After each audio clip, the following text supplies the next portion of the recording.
This has always been a place where people have passed through. It's been a communication route by travellers going back hundreds of years, by people on the rail, using the railway and the canal network. We've always welcomed people coming through this village. So many of the village assets have closed down. We've then of course had COVID. We've got the issues of social media, that people end up in their own bubbles, almost losing the capability of communicating with each other.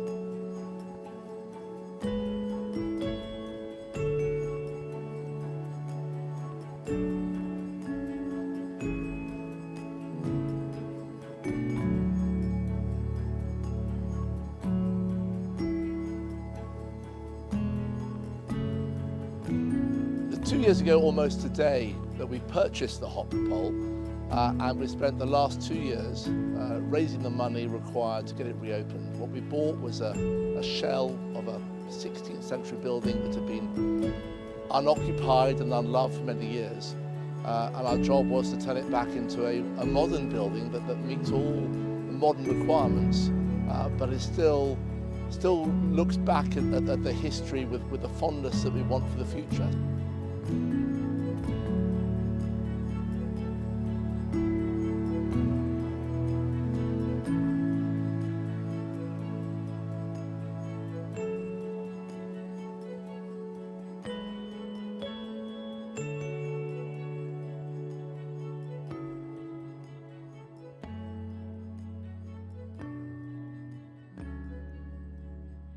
We absolutely are looking to engage with people with specialist skill sets. Certainly for the front building, it's largely conservation and craft skills because of the age of the building and how it has to be repaired. For the back two extensions, it's a timber frame building with modern insulation and flat roofing. So we're looking for two different sets of skills, and we definitely want trades to get involved and help us.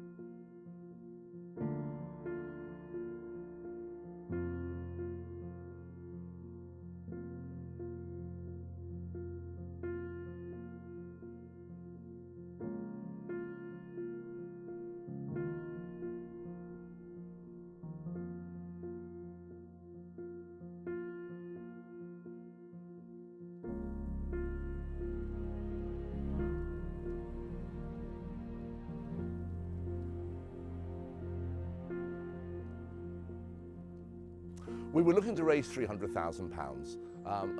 We did very well. We raised over 170,000, which was fantastic. And that came from almost 200 people. So there's a lot of people supporting however they can. But as you say, there's still a deficit. And we're looking to raise to meet that deficit in a number of ways. One of the biggest areas of costs is labour, and the other big cost is materials. And the way we're saving on labour is by having volunteer teams coming in and doing a lot of the work that we'd otherwise have to pay contractors for.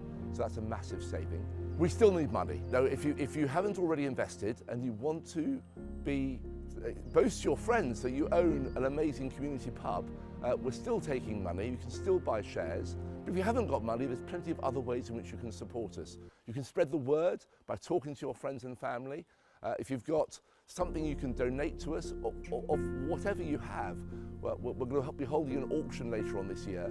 For anything that can be donated, we can auction off to raise money that way. But also if you can volunteer time, if you've got any skills, if you've got any expertise, if you've got any building materials, these are all areas in which you can help support this amazing project.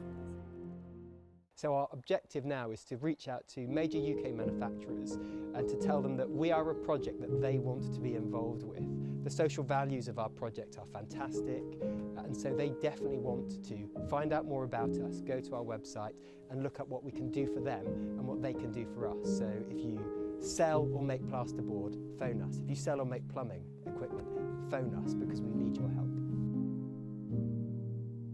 For some people, this is their daily communication with outside their own house. They need this for their social interaction.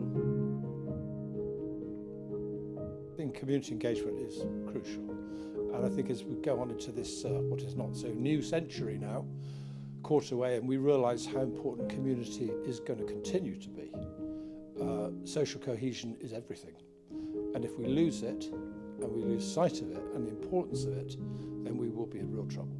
people, whatever background, whatever skills, whatever finances they've got, they're helping in every way they possibly can to make this project a success and bring the hot pole back as a community, not just a pub, but a hub back at the centre of this village. We want this pub to open both as a method of achieving social integration and enrichment, and then open and provide that social basis to bring people together and to consolidate what we want in society to support each other.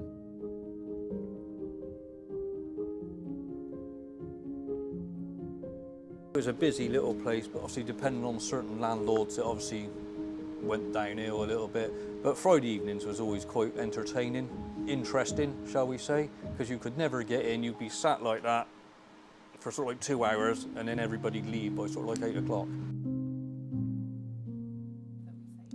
So the pub is the last remaining commercial business that has a community function. So it's the only space in our community where people can come together over a cup of tea, but hopefully some pints and a few glasses of wine, and share news of their week, their day, meet with friends.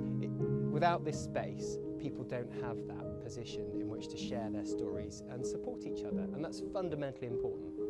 My first job was working in this pub. We've got people in this community who've said some of the elderly members of the community have said they don't see their friends anymore because they've got nowhere to come and sit down and gossip. So without this pub, this community isn't a community, it's a collection of houses. But a community needs a hub, it needs somewhere where people can come together, they can meet, they can talk, they can gossip, they can eat, they can drink. And that's what this pub represents. It represents more than just a building, it's more than just a pub. This building represents the hub of this amazing community in which we live. We want people to come down here and meet us for a drink and see how we're getting on, so that we can start to make memories and share stories of our project.